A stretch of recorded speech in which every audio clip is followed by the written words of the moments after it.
to the Cinementalists. Noun, plural. Definition, those whose love for movies runs so deep, they can't help but do a podcast about them. Hosted by Colton Robertson and Joseph George.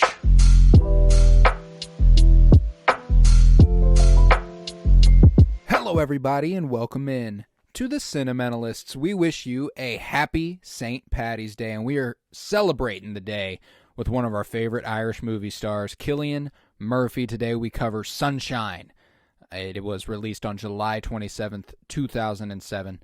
It was written by Alex Garland, who you'll be familiar with via his work most recently on Civil War, as he wrote and directed that film, and directed by Danny Boyle. I'm Colton Robertson. I'm joined by Joseph George. What's up, homie?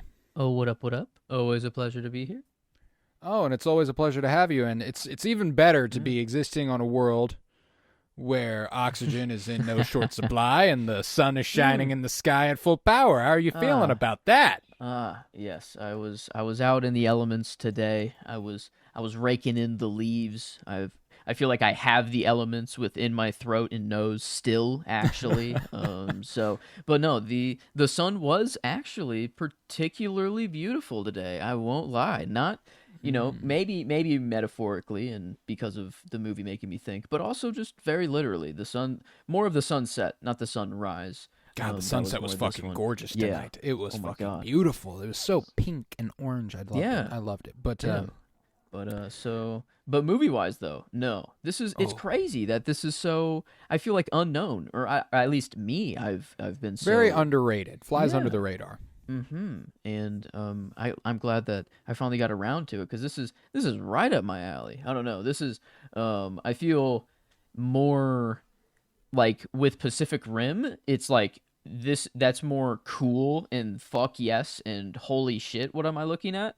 And then this is more of like, ooh, the human, connections, the I don't know, the different choices that can be made. I think I think it's a fucking outstanding coincidence that this is the movie that comes straight off of AI and Pacific Rim, because we talked about how those are two different kinds of sci-fi movies. One we really love, another we really love, but they're very different kinds, and I feel like this kind of melds the kinds of sci-fi movies they are, and I adore that, and goes beyond that.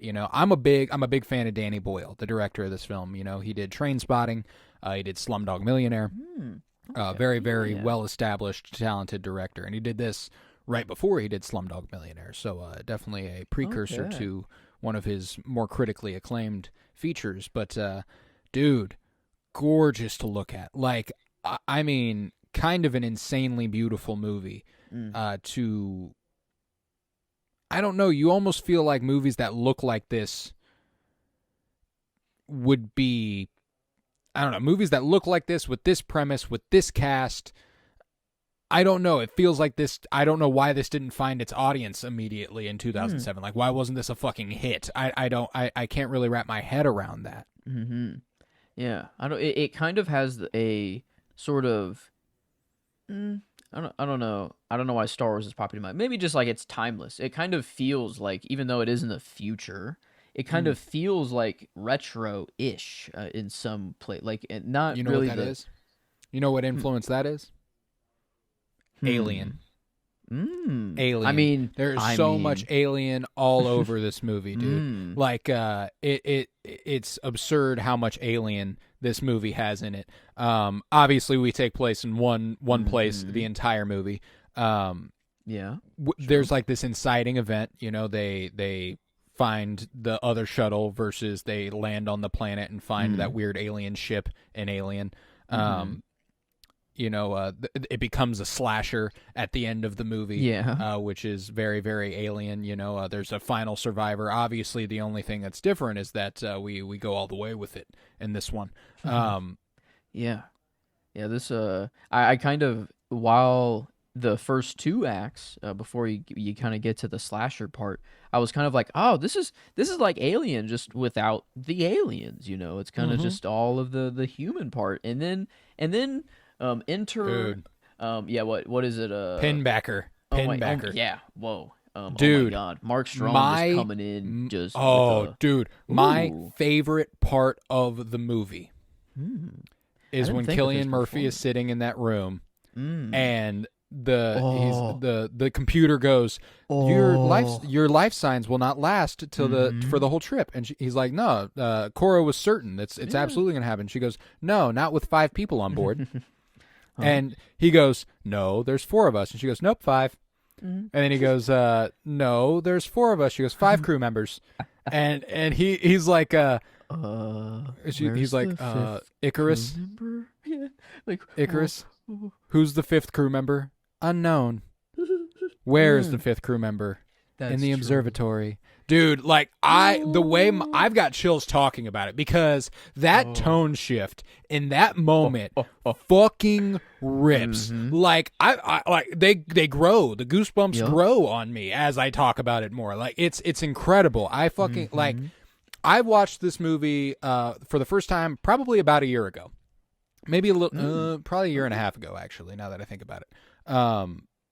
This was my second viewing. And while I loved it the first time, I fucking love it now. Like, a year and a half ago, I was like, this is a fantastic sci-fi film. Definitely one worth watching for everybody. Now I'm like, this is one of my favorite sci-fi films. I think it is so fucking cool. I think that it is so beautifully done. I think the score is incredible by John Murphy, who is doing Superman Legacy. Let's fucking ride. Whoa. Yeah. What was there was like, I don't like the noises, the spacecraft. I wonder if that's probably not him. That's probably probably sound else. design. But at least there was whenever there was like a moment of tension, or just I don't know, shit was getting real. I don't know. There like just that flare. Whatever that was going on, it's almost classic, Hitchcock, the sort of vibe. It's not that, but it feels like that. It's approximating that. It's getting the heart rate to elevate, at least. It's doing the goal. It was working, and this. I mean, it just kept like building and building. Like, it was, I had no clue where it was going. I mean, I had to assume something was probably going to go wrong. It's not going to be just a perfect mission and they blow up the sun and then boom, we're good. Well, and they do the whole premise where it's like, well, and they're the second ones, and the first one inexplicably failed. Like all that stuff. Yeah, so, obviously something's going to happen, but at first it was pretty tame. Like, it was just kind of like, okay, there was a weird guy kind of looking at the sun a little bit too long, and he might be going a little bit insane, and then, there's some interesting things going on, but nothing to, in a fight between, Kappa and, what's Chris Evans' what's his character name? Mace, I guess. Mace, Mace, yeah. Kappa and Mace fight. There's like some stuff going on. Yeah, there's tensions rising. Yeah, well, it's again very similar to Alien. You're getting a sense of the crew, before they get picked off one by one or eliminated one by one. And let's circle back to the cast. We haven't made mention. True. Cillian Murphy obviously leading this film. Boom. And astonishingly not really the highlight of it, I would say. For me, what's insane is that the highlight is Chris Evans in a cast like this. I know. That's fucking absurd. That's fucking insane. What? Not Captain The dude America, hasn't done work this interesting in a long time. The stretch he went on from 2007, he does Sunshine Here. He does, let's see, Captain America, The Avengers. He does Snowpiercer in 2013. Which is a great movie, a Bong Joon-ho movie that he led. Incredible. There's something in between there. Oh, he was in Scott Pilgrim versus the World. The thing is that I feel like this is one of his first steps outside of his type. And the type he'd played at the time was a douche. Johnny Storm. Yeah. That was his vibe. That is what he did actually in the same year as this movie. That was also 2007, Silver Fantastic Surfer. Four: Rise of the Silver Surfer. Yeah. There you go. So like, the difference in those two roles, while still, he's still an asshole.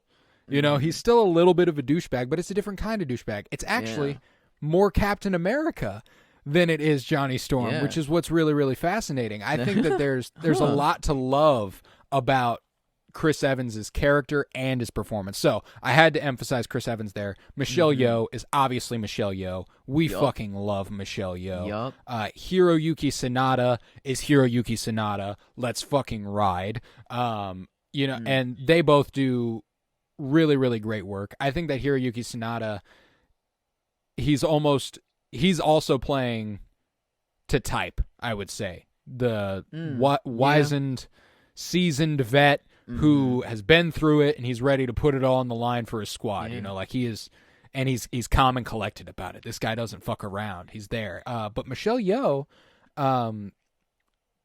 she's almost, there's something you don't trust about her at times. Like she's the one who initially goes, we won't all make it out of this. We need 3 people to die. And you're kind of like, oh. It's an interesting light to put Michelle Yeoh in, and I love it. I think it's great. It's just one you don't see her in a lot. She loves her plants, though. She's the only one that truly cares for that room. And in the little, like, her being so happy with that little baby plant, and like, oh my God, when she died, I was like, what the fuck? I was just so pissed. I was just like, like at least it was kind of peaceful, and she didn't know what was coming at all. And then versus... the way she rigor mortised. To be crisscrossed applesauce with it in her with it in her hands and stuff, like that's how her body stiffened. That's sick. Oh my God. I initially I went with her as character, and I think I might still stick with it with her because I love the plant thing. I do too. And it was just the only kind of she did have that weird side, of like, hey, well, we're not going to make it for sure. We're going to run out of oxygen. But, there's like just they're truly logical, and they're on their mission, and they got it, and everything. And you have the super extreme side of, Chris Evans and let's see, who's I think Searle. Yeah. Sir, yeah, I guess he was the one like kind of going. Was he kind of crazy from the start, or did he slowly kind of get a little bit like more and more? I don't. He wasn't really crazy. Specifically on specifically on rewatch. I think the most interesting way to view this movie, and I'm sure you. You obviously got this from the movie. You love space more than I do. Whenever they pass Mars, I think, or is it Venus? I can't remember which planet it is that they pass. I think it might be Mercury. Is it Mercury? Fuck me. I think one of the 4. One of the other 3. They're getting closer. That's right. It's Mercury. My bad. I was just like, what's near? But yeah, Mercury is the one they're past. Whenever they open the viewing room and they're all sitting there and they're all just like, like they're like, oh my God, like this is so special. Nobody's ever done this before. Like it's an incredible moment. But I think that's what's most interesting about Searle is that he is who would have he's what Pinbacker was, I think. Yeah. He like there's some sort of I don't know. You get closer and closer to the sun. There's sort of a divinity. Like there's like it is what gives us life. Like obviously there's a whole lot of other things that are required to give us life. We need oxygen. We need water. We need all that stuff. But if that sun goes out, we're fucked. Like we're cooked. So like. And the whole "we all are stardust" thing. I think that is kind of some people see that as like. Oh, we're all just made up of the same shit and we're going to be recycled. No, but I see there's it more as like beauty a beauty. Yeah, it's like, holy shit. Like, like eventually I'll be a planet or a star or an asteroid or who knows in billions of years or whatever it happens to be. And like, and that he does at the beginning of the movie kind of say like, whenever he's like, I think it might have been his first time he tried, to do 30 seconds of 3 point whatever percent. And 0.03. He's like, you guys got to try this. He's like, oh my God, like it's like being bathed in it. Like he said, it's like being bathed in, like cleansed. Like it's the opposite of sensory deprivation. You're like, you are alive, more alive than you've ever been, and that's why like I loved Searle's character the second time around, and I thought that he was massively interesting. His sacrifice too. Was very nice beautiful. And fucking what's his fuck? Yeah, Harvey. You know who I'm talking about. This guy that Yeah. take the suit off. Fucking. It's supposed to be me. I'm second in command. Order. Oh, I see. You're gonna make sure that I stay behind because I made a big deal about it. And then Searle's like, "No, dickhead, I'm gonna do it. You fucking asshole." You know, like Communications officer. Whenever the towers are fucking burnt off, everyone was like, "All right, dude. Yeah, we know it's not gonna be you." And wait, but at least he was the one that died during the little like exit, kind of shotgun maneuver there. Which was, I mean, that was he just immediately sick. dies, which is hysterical. The opening the eyes, and then his eyes froze, and then like the breath, the freezing of his lungs, and oh my god, that was gnarly. Yeah, brutal. The way his arm shatters whenever he hits the communications tower and stuff like that. Oh my god, that's sick. That was no, that's why I'm like, there's just so much about this movie that is simultaneously sick as fuck. Scary as fuck at points too, like it really does kind of embody the space, which is fun. Like, that's cool as fuck, but that's also horrifying. Like the just vastness. There's nothing forever. Like that's incredible. That's incredibly cool, but it's incredibly scary. And I think that this movie embodies that spirit. Very, very cool. It's so humbling. But I don't know.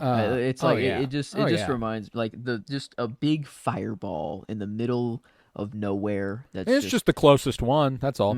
Yeah, and it's small. Like actually, on the scales of relatively, it's puny. It's like actually it's very small and relative surprisingly, last semester I learned that it's actually very hard to hit the sun. It's actually way easier to like leave the solar system and actually to get to another star than it is to hit our own star.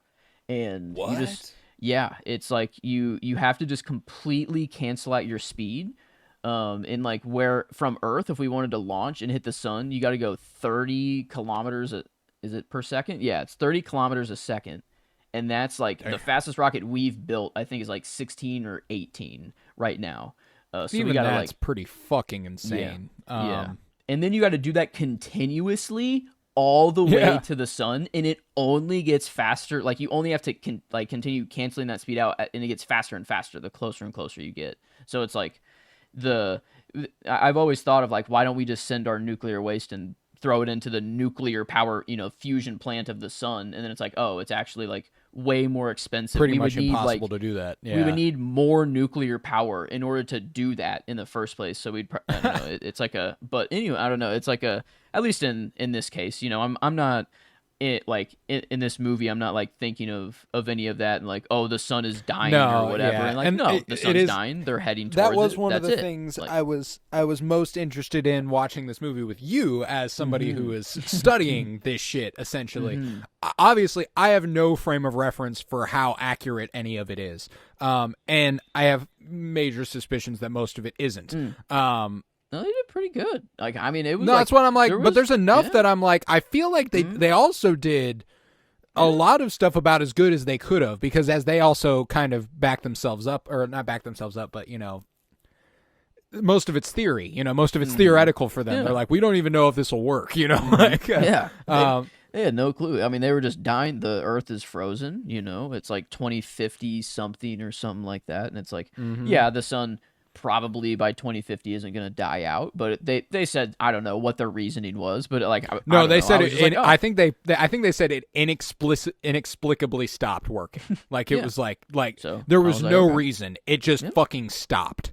And that was good enough for me. I don't know. And then Cillian, he has that monologue at the beginning where it's like, my bomb. We're heading towards the sun with my bomb. And it's like, of course, Cillian Murphy playing the physicist with the bomb. Yeah. Who knew he made a way bigger fucking bomb before? I mean, probably the more impactful one was Oppenheimer. Not the science fiction one. But what even was this one for one? What the fuck? The fact that it's like an entire they have an entire nuclear silo down there in this ship. Yeah. And the cube room, or like that, like Oh, dude, the way the gravity shifts and stuff, and Whoa. Rose fucking Oh. Byrne, by the Yeah. way. That's the Yeah. other woman I wanted to True. touch on because I fucking love her. You know, I've loved her since. Oh, Mm-hmm. geez, I don't know how long I mean, she was in Attack of the Clones. I don't think I loved her because of Attack of the Clones. She's one of Padme's handmaidens. What do I But know her from? Okay, she was in X-Men Neighbors. She was in Apocalypse. I don't X-Men. know Yeah, about Moira. She that. was Moira Maybe, yeah. McTaggart. Yeah, she was Moira Oh McTaggart. yeah, She was First in Neighbors. Class. Um, Yeah, she's been around the block. She's been in plenty of stuff, and she's incredible. And I love her mhm. in this. She is probably my character. Mm. Yeah, She's just so. same dream she has every night. Yeah, or Yeah, and she's intensely human, you know, like all the and everybody is. Don't get me wrong; they all have their flaws and stuff, but she's empathetic in a way that the other crew members have kind of trained themselves not to be. She's the one who has the most hang-ups with everything, you know, leaving them out. Whenever they find Benedict Wong, by the way, his body. Yeah, that's what I was gonna say. Yeah, she's the only one. Yeah, we got a little Wong. She cries. I think she's the only person in this movie who fucking cries. Besides Michelle Yeoh when her plants die. Yeah, it's true. Yeah, that was even a worse cry, which is crazy because the cry that Rose Byrne has is they're debating on killing Benedict Wong. They're like shoot. Well, I mean, it seems like the most logical thing to do, and she's the only one that's like, no. She's like, actually, I can't give that to you. And then Chris Evans just stands up and he's like, sorry. You don't and have to. I'm gonna do it. I thought for a second that he was gonna kill her. I'm like, for a split second, I'm like, wait a minute. I'm like, he is Like, kind of wait a crazy enough second. to, but that no. I'm glad that didn't happen. And then as he's walking up there, I'm like, oh, how's he gonna do it? I'm like, that is terrible. Like, but he seemed like he was on the mission, and then boom. No, he was the ready. twist of And that also was crazy. interesting, whenever he opens the drawer for the knife, there's one already missing. Yeah, I had no clue. Yeah, I didn't even. I mean, obviously, I wouldn't have been made aware. Oh, no, it really was a suicide. I was thinking if it was maybe Pinbacker. No, that, he framed actually it up. offed himself. No, yeah, which I mean, is, like which is a the shame. blood splatter and like I mean, no, he definitely did that shit. Yeah. Which sucks, but like as Mace puts it, I believe none of us will be surprised that he's on suicide watch. Yeah. Yep. No one's gonna go against that order, or no one's gonna go against that diagnosis, or something like that. Yeah, because I mean, like he makes, dude, that mistake. That's a pretty massive one. Yeesh. I mean, dude, that's your. Like, I mean, and the decision was made anyways. Like what he wanted to do was going to happen if he just waited a little bit longer, and it would have happened safely, because it would have been the whole team, and hopefully someone would have been like, oh, wait a minute, if we won't have the shield at the right angle, or whatever it was. And that, oh my god, the shield, and then just like whenever what's it Kaneda, or is it Kaneda? Kaneda. Is it Kaneda? Yeah, Kaneda and Kappa are up there, and Kaneda just knows. I feel like he's just okay with dying. I think he knows. Like, I don't know. He's just accepted his fate. But my man is the antithesis of Pinbacker. We talked about how Searle is kind of what Pinbacker becomes. Okay. Yeah. Or Searle, it could have become Pinbacker if he was in Kaneda's position, I think, is kind of how I look at it. But Kaneda is the one who's able to go, I will sacrifice myself for my team to complete the mission. Like I'm not going to make it back. And there's that that's the scientist in him that's like, I gotta know. When Searle's like on the intercom with him, he's like, what do you see? What do you see? What is it? Dude, that's a fucking moment right there, dude. That's why, like, I think that this movie's just chock full of stuff that, like, on first watch is already fucking impeccable. But dude, the twist even still gave me chills when I rewatched it. Crazy. It was like, because I'm like, how can it get crazy? Like, everyone's dying off, is it really just going to be like one person left, or like they don't even complete the mission, whatever. It becomes a fucking slasher film. Yeah. And I didn't even think, like, with the spacesuits at first, looking real kind of 2001-esque for to sure. me, but just kind of gold studded out, which was sick. But But the I actually almost threw that on after I finished this movie. 2001. You have one, yeah, in the closet. You got one of those on standby. Yeah, I mean, I meant the movie. oh, okay. I thought I thought you meant the suit. Yeah, okay, no, that makes a lot more sense. I almost threw on my gold-studded astronaut suit. I didn't know you were that big of a Sunshine fan. I almost threw on 2001: A Space Odyssey. Yeah. I see. Okay, because I mean, yeah, it kind of felt 2001-esque, you know. Yeah, there's a little bit of that. You got Icarus speaking to them and stuff, and at points because of 2001, you've been made to be suspicious of every single AI ship there is. Even with like Mothership and Alien, also kind of like being like, sorry, I listened to the corporation. Yep. Type shit, yeah, but no, this one's just AI. It's just computer. It's just and it needs to be cold. Just needs to be dipped in that coolant, and oh my god, yeah, that's a way to go. In there, I wish he would I almost wish he would have drowned, dude. Like, yeah, I feel like just diving in, it might be better at that point. Well, and he also would have it sucks that he got caught on his way out. Like, man, him being caught on his way out is what makes the computer not work. Damn, that's true. Yeah, I guess it functioned at enough capacity, you know. Yeah, it did what it needed to do, but not, man. Yeah, that was rough. I mean, and I honestly, good on him to get to 4 barrels or 3 barrels. Dude, 3. He got to the third one. Damn, I mean, that's just.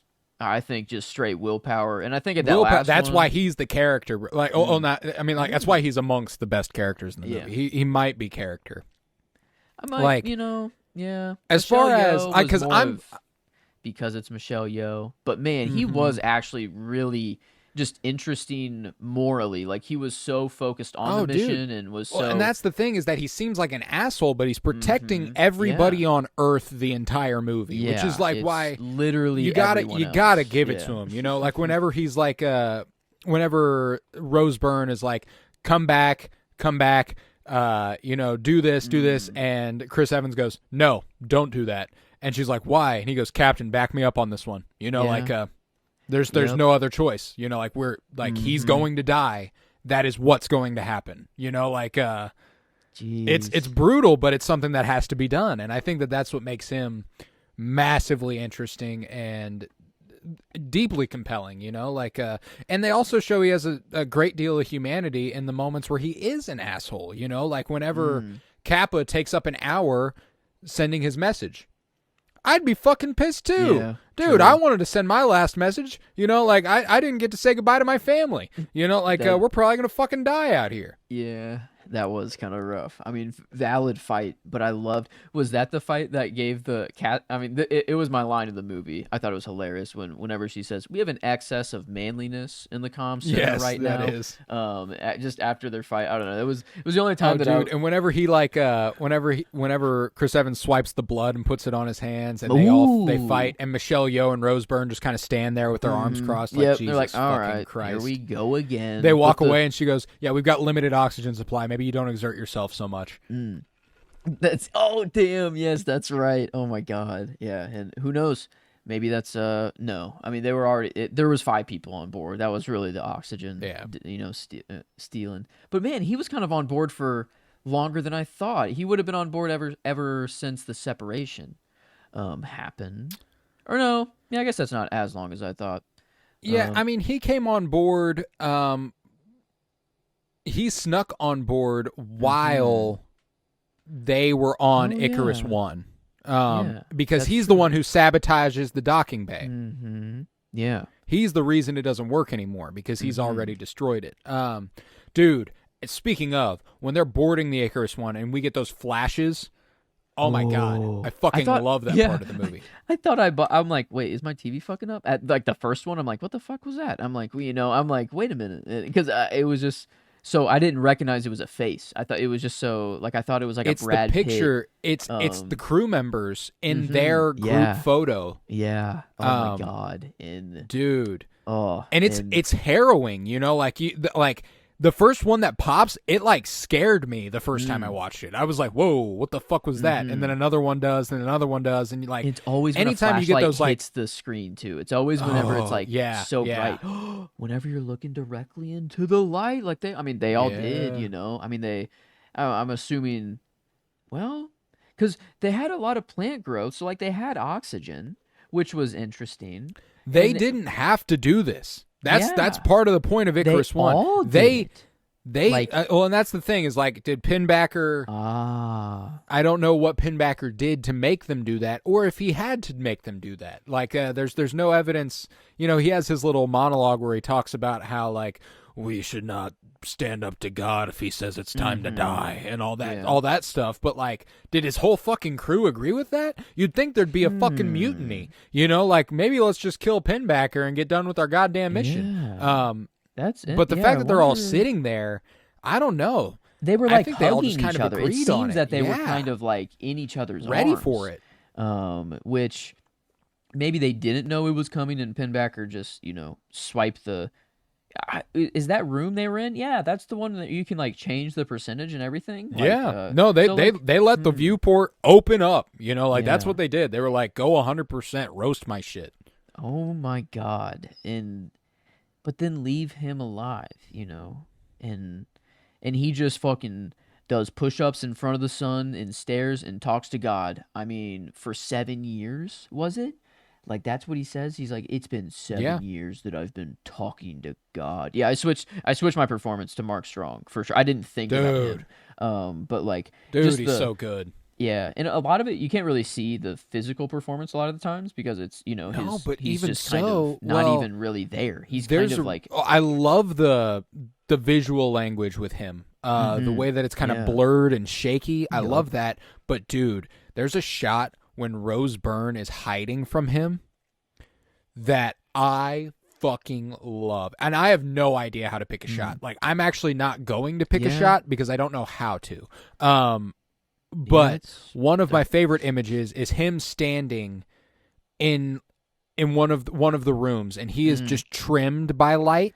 While Rose Byrne is at the end of the hallway, like with her back, and she's like right against the corner. Like, dude, oh my god, that's gorgeous. And that's the thing is that the way that the movie is able to shift from this like really extravagant sci-fi space journey in terms of its visual language, like the images of Cillian Murphy and them jumping between ships and stuff, and the sun outside and all that stuff, and then the close quarters horror of those moments, and it being shot like there's a shot of Rose Byrne where her like right eye is lit up, and that's all you really see, even though she's like her whole face is in frame, but the lighting is specifically over her right eye as she's like freaking out. Like that's the good shit right there.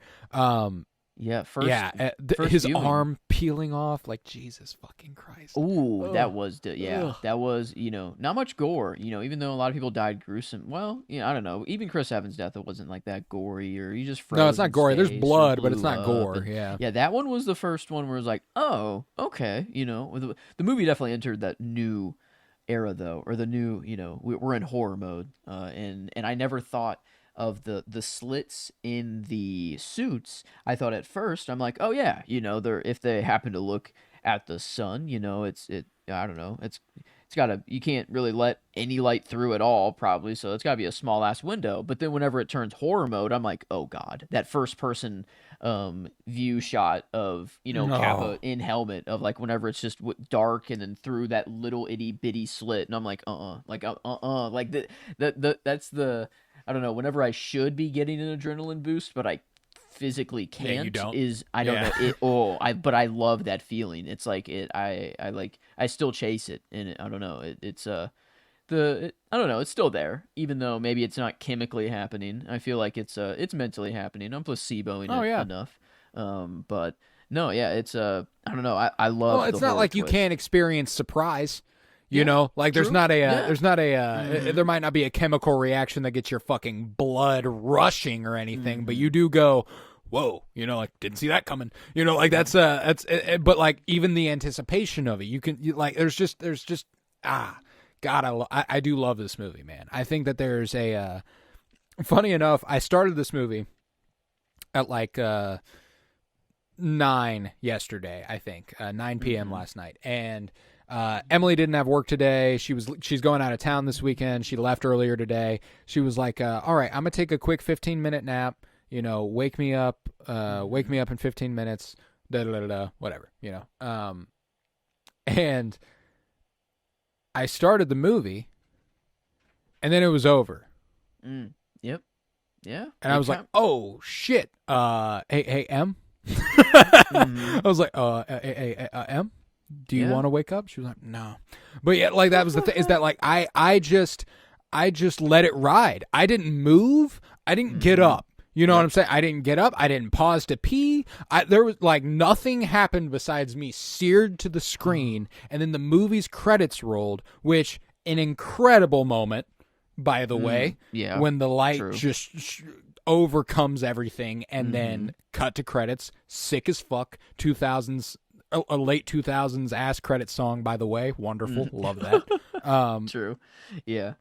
But no, dude, I mean, yeah, I but wonder how meta it is of us looking at the TV, just staring at it right. the whole time for 2 hours and straight, it slowly comes it slowly comes at you at the end. Like, that's sick. Dude. And the idea that, by the way, the sun is working at like half the capacity, and it's still roasting motherfuckers. Yep. Obviously, it's still very, very hot. It's a giant ball of fire. But like, would they be able to view? They would not be able to view the sun at 3% capacity even for 30 seconds at that power. You know what I'm saying? It's crazy. It's the scale of this shit. I don't know. It's just it's so scary, but also like, I don't know. It's like it comes up every day. It's there all the time and burning just as bright. And I like I recently, I don't know when the switch really was, but whenever like I feel the sun against my skin and just take that breath in, and it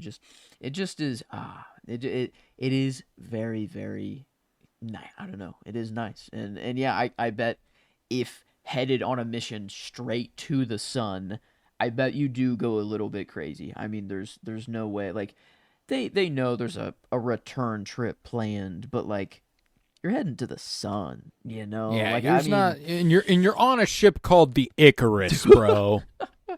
That's true. Talk about doomed by the narrative, dude. Why? What, is that the name you really want to go with? I don't. I'd rather it be called Prometheus, like in Alien, but like that's not the first Alien. It's Alien Prometheus, but like steal fire from the gods, make it the sun. Like you are imbuing, but like Icarus, it's like, yeah, you're gonna fucking die out there, dude. Like you're flying a bit too close, aren't you? Because even then, it's theoretical that they'll be able to like blast off. Like they're just kind of like, we hope that's how it goes. Yeah, say like the sun's operating at half capacity, I guess. Whenever they turn it back on, is there any chance they just like get fucking fried anyways? It's like, that's what I was thinking. I was like, are there shields designed for that?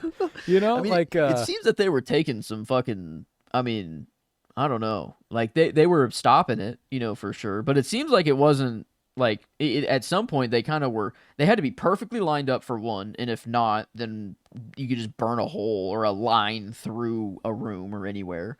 And then, like, I don't know, it feels like the sun was just beaming on it, like, just hard as shit. Yeah, I feel like if it were to turn back on, they make that, and the sound design and everything in those moments whenever they show the shields working, where it's like searing outside. Oh God, that's so cool. I love that. Gong. Just that. It's like just a huge gong made up of smaller gongs that all make one bigger. I don't know. Yeah, it was the ship design was really, really cool. And I mean, I have no clue how to actually make a ship to go to the sun, but I feel like, I mean, I didn't think if you're gonna, it's got to be some sun shit like shield this. That you need. Yeah. You need a sun shield, and it kind of reminded me of whenever in Pacific Rim when they were building the wall, just kind of, or all the like scaffolding and stuff. Like there was like the framework whenever it showed the in between the like shield and whenever they were kind of going over the edge. It kind of showed like the structure of it all, and then I that's when it hit me of like, oh my God, like how is this built? Like, was this on Earth and then launched, or was this it had to have been built in space, or like does it? Yeah, true. So I mean, yeah, that's a big boy, and if you can launch that from Earth, then you got even bigger rockets, and that's the rocket. I mean, I want to see that if they do have it, but I think that's why it's God kind damn. Yeah, no, they had to have built this in of space. yeah. I didn't even think of that. That's sick. Yeah, and They're on some Death Star shit out there. that's just cool. To how 2057 are we gonna be building shit in space by then? I mean we're I actually wouldn't feel be like, surprised. I feel like Yeah. it's not that out there. Like No, automate. I don't Like think I don't that think is either. humans like welding shit. No, I feel like it's gonna be robotics or drones Yeah. and stuff doing everything. But I feel like I don't know. Yeah, 20. I hope we don't need to relight our sun by 2050. I really want to get the year. 2057. Okay, it is 7. I feel like I've just been saying 2050 something. There's a lot of sevens here. It was released on July 27th, 2007, which, if you're doing the math, is Okay. 7272007. Set in 2057. Okay. There's tons of sevens around here. Empire. Weird. I don't know. Oh. Yeah, that's I don't What's know. the Automatic connection? space. We'll find it. Automatic space. To build this, they built. This was the thing they built to light the planet. Yeah, to get their planet back on, and then they eventually go to build a Death Star because Yeah. they have the ability to build in space, and then this is just the precursor, I guess. No doubt, no doubt, Yeah, no doubt. I- For yeah. sure. No, there's no connection to Star Wars. Yeah. I can't find anything. That was not good enough. But no connection needed, I guess. There's no actor. No, not at all. Let's see. Not at all. I guess Rose Byrne was, she's a handmaiden. Yeah, Rose Byrne was in Padme. Attack of the Is there Clones anyone for else? sure. Anyone Hiroyuki else? Sanada could be a pretty sick ass Jedi. By the way, I would love to see oh my Hiroyuki God. Sanada in a Jedi role. How has that not happened? Actually, that's kind of like No, kind of crazy. I would love to know if he was considered for like Qui-Gon or anything like that. Like that was the sort of I feel like that was the era he would have been interested in. I mean, like, or even considered to join the Star Wars universe. But like even then, I mean, who knows? But yeah. I don't know. I like this. He, specifically him, his kind of aura that he gives off. I thought that he wouldn't have died. I like just his name. no, yeah, and he's whenever the first. yeah, which was kind of like, oh my God. I'm like, oh shit. Like, no way, he is for sure dying here. And I'm like, I thought, there's gonna be some last God, second that's a beautiful save or moment too. something, The way it like rolls over him like waves, dude. Oh my God. I mean, it felt like at least, whenever Kappa, it happens to him, he is like inside of the payload or whatever it is. I So, also like, think but- his is kind of dramatized. Like there's a yeah, like the last moment that he was alive, sort of thing. He was it's kind in of that yeah, moment and it kind of forever. stretches for him. Yeah, like there's a like he reaches out and touches it and stuff, Yeah. and like I think that there's a little bit like I think they're showing us what the others experienced. You know what I'm saying? Like when Searle died or when Kaneda died, this is like what they perceived to be happening. Yeah, Kind of the maybe way you Searle says don't you're like die. baptized in Who fire, knows? like I yeah, don't know. maybe you get enveloped and you I- become the sun. I mean, it is only millions of degrees hot, and like That's it. we like it. Like whenever it's 115, that's like that's when we start dying, or like 120. I don't know. It's like you start your, I don't know. You can't be. Yeah, outside you for hear too them long. like scream and shit in this movie, and That's I'm like, true. I don't even think that would happen. Yeah. It's just kind of you once it's You it's just fucking it's melt, dude. instantaneous, fried. You are. I got to imagine, fried. like you hear both Searle. I think you hear Searle and Kaneda like scream when they die, and it's Yeah. very brief. Like it's not long, but they have enough to scream. I don't buy true. that even. felt I think something, it would be. I think it would just be like you get exposed to that and you're fucked, dude. Like that's There was maybe a in the Vsauce gold video, suit. I think, or someone did it where like if you were teleported into space, just instantly with no suit or anything, the front of your body would instantly boil, and then the back of your body that was facing, or like the part of you that's facing the sun or the star, would boil, and then the back of you would freeze. So you actually just spontaneously combust. It is like you just you just can't handle it, and then the pressure as well. Your lungs, just collapse. Yeah, whole other ball game there. Yeah, I mean, like it would just be a boom. Yeah, but man, yeah, I don't know. It's just like, what the fuck? Why is it so brutal? Like, it's the interstellar line of whenever one of the scientists is like, I can't get it. I mean, I can't think about a coop. It's the 4 or 20 millimeters of metal in between us, and then nothing. Yeah, yeah. And it's like, but yeah, I mean, that's it's a whole different thing of like the ocean, because like if you fall in, at least you can swim and maybe get back to your ship. But like if you fall out of your spaceship, I mean, you hopefully you got a spacesuit on for one, and then two. I don't know, man. Yeah. I don't know. If I fall out of my spaceship, I hope I don't have a suit on, low key. Like I don't want to be floating out there like that, bro. Yeah, like I think that would be scarier than spontaneously combusting. Oh yeah. God, yeah, no, oh no. That's the premise of the movie Gravity, the Sandra Bullock movie. Did you ever watch that? No, I actually have never seen that, which is kind of nuts. I haven't seen it in like 10 years, so I don't remember if that's exactly the premise. I don't remember if that's exactly the premise, but yeah, she's just out there. She's just out there. In a suit. But like, does she know that someone's coming, or like just? Oh no! Oh, yeah. That would suck. That's why I'm like, I don't even really remember what the movie's about. I think at the time it kind of bored me. I bet I'd like it a lot more now. But like, yeah. I remember because I also watched it at a friend's house, and it was kind of one of those movies where it was like, why are we watching this? What the fuck? Shouldn't we be watching something funny? I'm like 14, like what are we doing here? But yeah, as far as I recall, she's just in space. I don't even remember how it's resolved. I don't remember what the circumstances are. She's just floating out there, bro. Damn. I remember, I mean, there was a lot of talk about the movie. Or at least I remember hearing. Yeah, it was a very popular Oscar pick. I'm pretty sure Alfonso Cuarón got some love for that. I think Sandra Bullock might have even pulled down an Oscar for it. I don't remember, but wow. Yeah, the synopsis it doesn't really do much to help. It just says they're have to survive in space after they're hit by debris while spacewalking. So yeah, I guess there you go. They are just floating out there. They do be, but no, this I guess whenever you said like you didn't really enjoy it, but you would now. I think this movie, like I watched at kind of the perfect time. I feel like this I don't know if I would have enjoyed it when I was younger necessarily, for all like the kind of decisions that are made and the moral quandaries and all of that sort of thing. And I mean, I've always loved space and sci-fi and stuff. So I mean, I don't know. I probably would have had something going for it. But this was, I don't know. It was firing on all cylinders for me, like on this. This is always funny. Sorry, I know we're talking about Sunshine, but now I'm off on this Gravity search. Got nominated for 10 Academy Awards and won 7. It won in cinematography, it won direction, it won editing, it won score, it won sound editing and sound mixing, and it won best VFX. But the thing it got nominated for, one of the things that it got nominated for that it didn't win was best picture, which is like, when you win all those other things, how the fuck are you not winning best picture? Yeah. Sorry, that's just kind of how I feel about it. But like, it also got nominated for best actress with Sandra Bullock, she did not win, and best production design, which it did not win.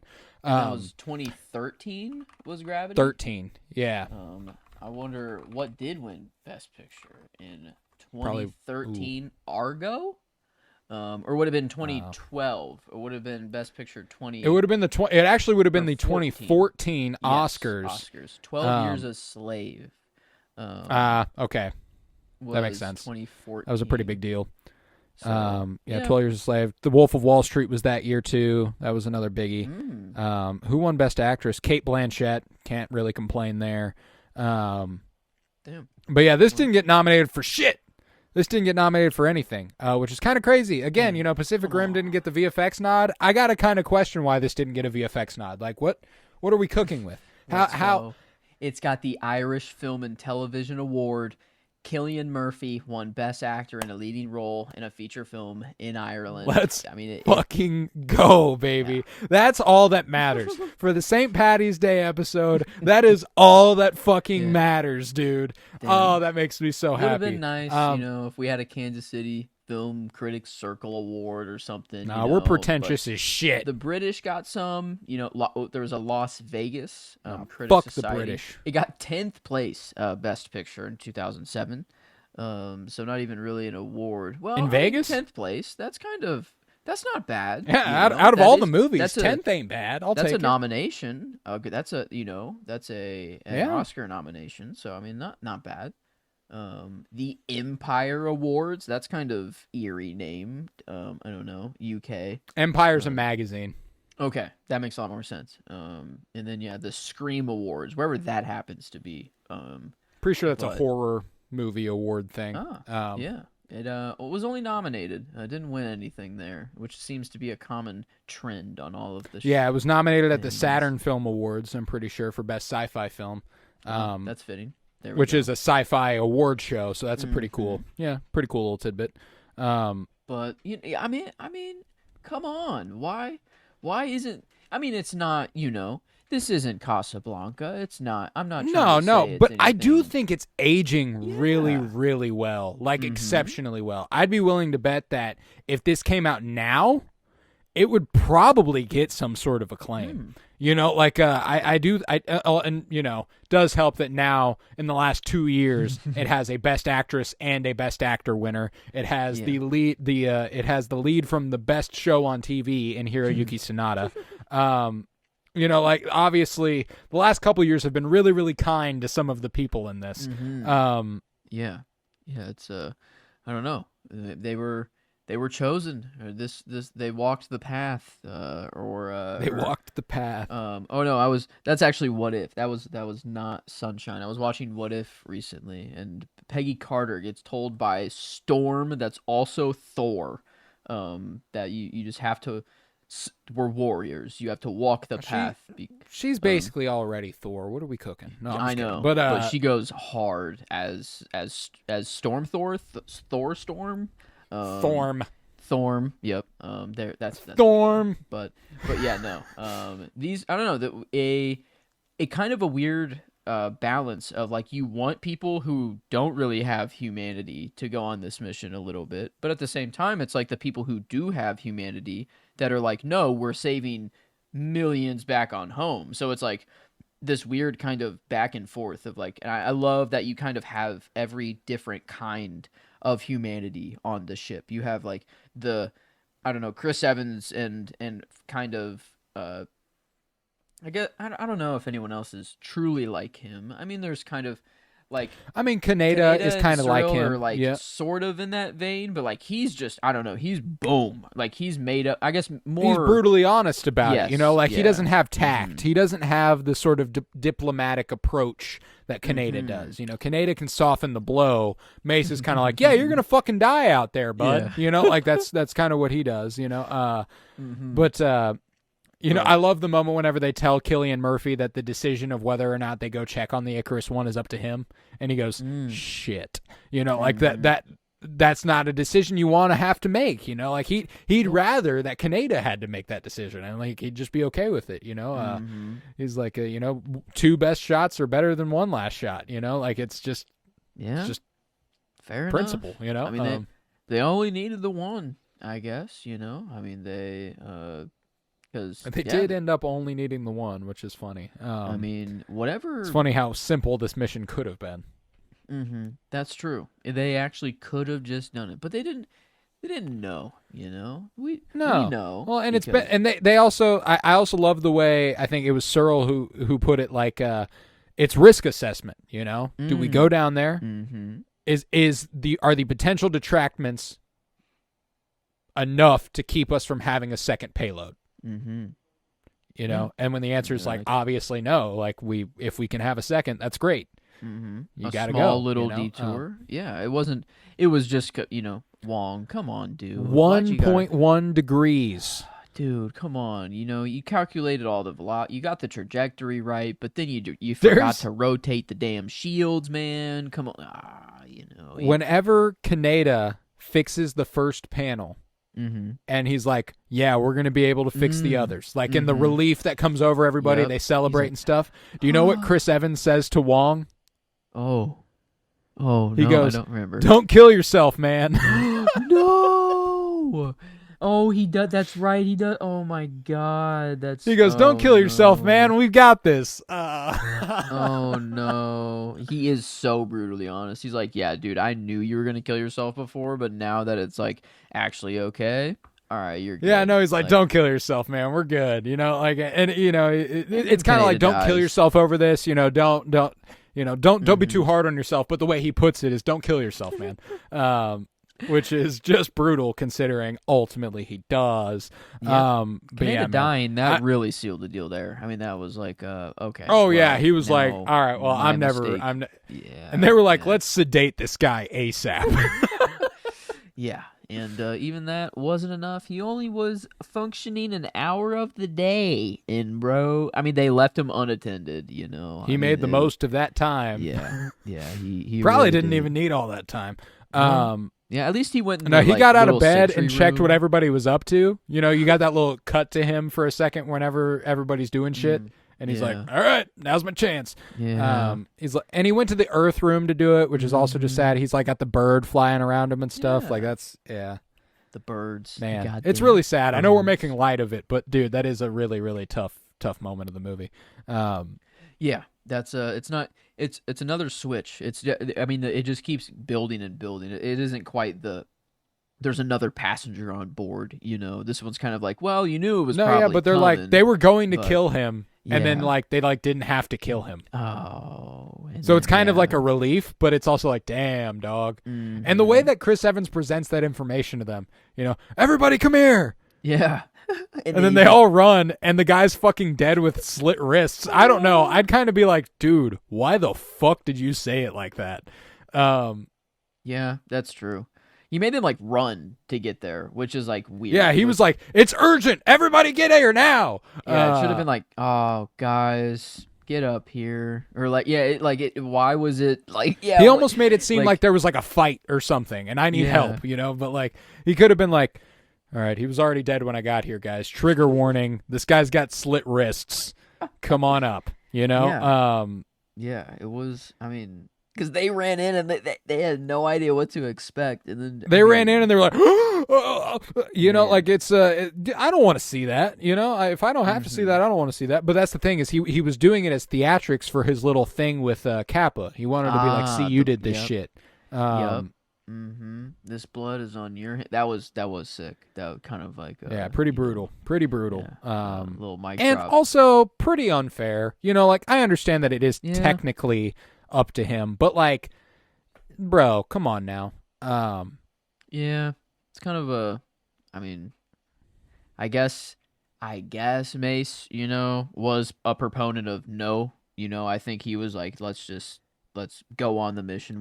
The answer is obviously no. We don't need to save them. See, but he did say that prior to Searle's point of a second payload. That's true. He never actually goes, we shouldn't do that after Searle makes that point.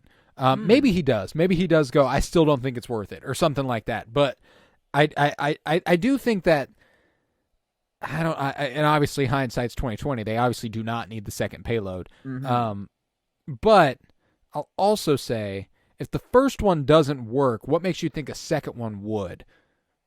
Maybe they Yeah. should have thought that. That's true. And Icarus one's a lot smaller, too. Yeah. Like it. I don't know. It was just a little. It looks like they really beefed up the second one. They're like, oh damn. Well, this one didn't work. But they really, were like really the need this unknown one. part was math. It was just like we don't even know if it'll make it to the surface. So like if the Yeah. first one doesn't, maybe the second one can make it through. Like I guess Damn. there's enough unknowns that it's like maybe a second one would work. We don't have any way of knowing. What the fuck? Like, I mean, I'm glad we're not in this situation, but it's like if it ever arises, it's kind of like holy like everyone would have to come together. Like this is kind of like I wish they would have shown the on the prequel ground. kind of to this, or like kind of the everyone realizing like, well, I mean, got to imagine it was apocalyptic. Yeah. Like I got to imagine that there's like kind of Mm. chaos on Earth. That's true. Yeah. Well, it seems like they have families back at home. They're sending messages to them, and like they True. have that little wallet that's like teched up that has the message in there or whatever. I guess it wouldn't. Um, It could. I would be willing to bet that when the sun immediately dimmed, it was pretty chaotic. Yes. Now yeah, that we're that's true. 8 to 10 years removed from that, because I imagine they didn't immediately build they didn't have Icarus ready. It's been 7 years since Icarus went offline. Mm-hmm. Yeah. So let's say I mean, shit. All reality, that would probably take fucking 10 years at least to build. But Oh yeah, that's let's true. I pretend wonder it when was. they said the sun start, like when they knew about the problem, whenever, like that they knew the sun was dimming, or About when 8 minutes after it went out. That's Am I right?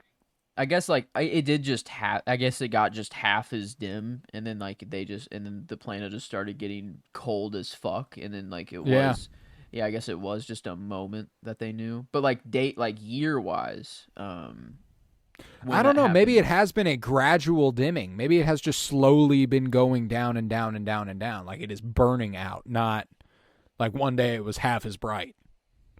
Mm-hmm. Yeah, and I guess I don't know. Maybe by 2057 they have I don't know, built ways of building things way faster. I don't know, or some shit where it could have been a fast sort of thing. But I mean, and obviously we're digging into the specifics quite a fucking bit. I mean, it was snow everywhere, though. I mean, it was in Australia, I think.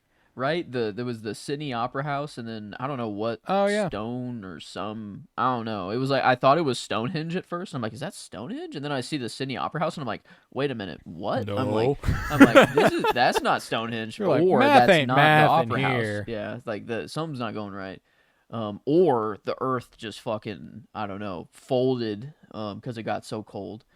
But yeah, that was at least a nice way to end it. Give the little bit of, it's hopefully all that snow's gonna melt. I don't know, and things will just go back to normal. I don't know, but it's unknown. It is more unknown. But the humans will live. And that's why I do think it's a gradual dimming. I doubt it was a sudden thing.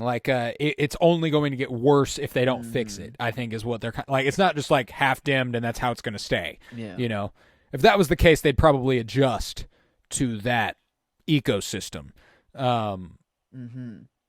It probably is slowly dimming away, and one day it will burn out. They need to reignite it, or else it'll die. If Australia's covered in that looked 20 feet of snow. I mean, it was a lot of snow. Yeah, and if Australia's like that, I don't know.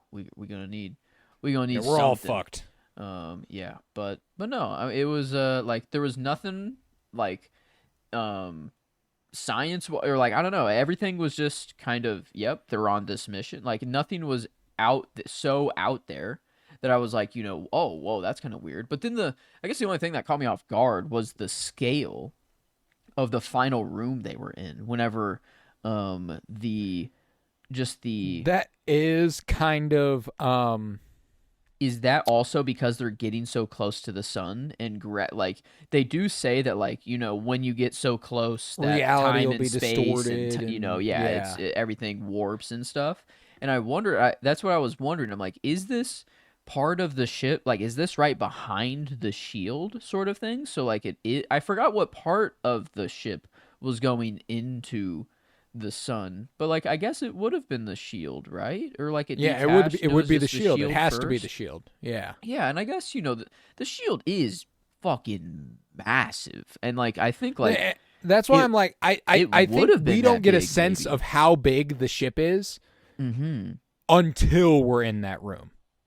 You know what I'm saying? Well, whenever they're replacing the sun shields at the end, and they're just on the very, very fucking edge. They luckily it was barely. He said it was 300 or 400 meters in that they had to go. Right. But they were that was nothing compared to the actual distance to the center. So I don't know. That's true. Maybe it was just that big. Actually. Yeah, that's why I'm I think it's just impossible to show the scale of this thing until we're in that room. Yeah. I don't know why it reminded me of something. I don't think I've seen this movie, but I think it's like there's a like the room. It's either The Room, no, not The Room with Tommy, not that. The Cube, or maybe it is The Room, but not the Tommy Wiseau room, or is that? No, oh man, I don't know. It's like this where they go from like square room to square room, and each one is like a different death trial sort of thing. And oh man, Is yeah, it I like the don't. platform? Like there's a fucking thing in the middle? Yeah, that's in food kind of comes up it, and depending on what floor you're on, I feel like that's a different. This, I guess what. That's a Black Mirror episode. Oh, okay. Then yeah, no, I guess this one, what I'm thinking of, I think might just be called Cube. That was released in 1977. I haven't seen it, but I think Oh. I've watched like a YouTube video on it. And the look That's older of than this, I was going. That'd be sick. I'll have to check that. But yeah, it kind of reminds me also of the Mines of Moria in the Fellowship of the Ring. The big ass cave that they go into. That's like the scale is. I mean, the Hall of Faces in Game of Thrones. It kind of reminds me of that too. There's a little just kind of that never ending vibe where you're like, whoa, how much do you got going on here? Yeah. Yeah, this I don't know. It was at least it just kept building and building, and that end it was kind of it got out there at least of what I thought the movie was at the beginning, but like it was never so out there that I'm like, okay, what are we doing now? Like it was just Yeah, no, for like sure. It was I mean, I didn't expect to actually like Pinback, like the performance of him so much, but it's obvious now that I'm thinking of it, of like it's so like it was the point of the movie where I'm like, oh fuck yes, like wait, we're getting this now too, and like this is what we're doing, and then just I don't know, he was just so unhit, like I don't his monologues that he kept going on, and just I did love His the righteous blurriness. fury. Oh man, yeah, it was sick. So yeah, I don't know, the everything sucked. That's right. Like everything went wrong. That except for the very very end. But it was I don't know. Overall, I'm having a great time watching everything go wrong. I guess, and yeah, it's I don't know. Movies. Why do we just want to watch a train wreck? It's just you can't take your eyes off of it. I don't know. Maybe they are going for something meta there with looking at a TV and it's not the sun. Staring it's at not the like sun. So, yeah. I don't know. It's not really. The themes aren't really there. I don't think of like are we mindless? We turn into fucking pinbacker by watching too many movies. Yeah, I don't think that's what. No, I don't think so either. Yeah. So, but no, at least what we got in the actual. No fourth wall breaking, no meta talk here. Just the actual movie itself. Was not very particularly. surprised. But, I didn't think it would be as like Pacific Rim and AI. This one's like no, I like it one. more than both of those. It's like which is I'm crazy. going to guess. I have not watched Tron or Looper. Yeah. I got a feeling it's my number one of the Tron month. will go. I think this will stay number one. I have no idea about Looper. I have no read on that. But Tron, I mean, it is Ryan Johnson. Don't sleep on the man's. Okay. Like that's it's Okay. one that I might come away from going, wait a second.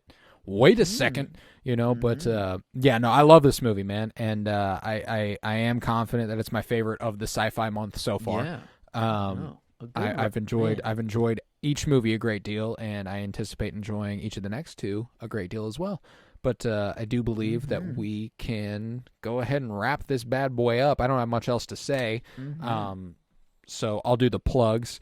If you would, leave a 5-star rate and review wherever you might be listening and download. We'll be back again on Friday for Joseph's birthday. We'll be celebrating with Tron. I'm very, very excited for that. We already covered Tron Legacy. If you scroll to the very bottom of our feed, it is our first episode, Tron Legacy. So we're going to be covering the prequel, or the actual... yes, the OG. The actual origin, the OG. So we got that coming this Friday.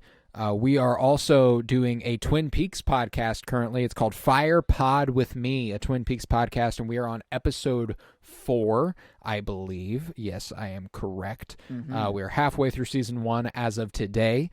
We are having a great deal of fun. That show is doing extremely well. If you have never watched Twin Peaks, it's good for you. If you have watched Twin Peaks, it's good for you because I have watched Twin Peaks. Joe has not, and we are chipping away every week at the mystery of who killed Laura Palmer, and I get to listen to Joe either get it wildly right or wildly wrong at any given moment. It's a lot of fun.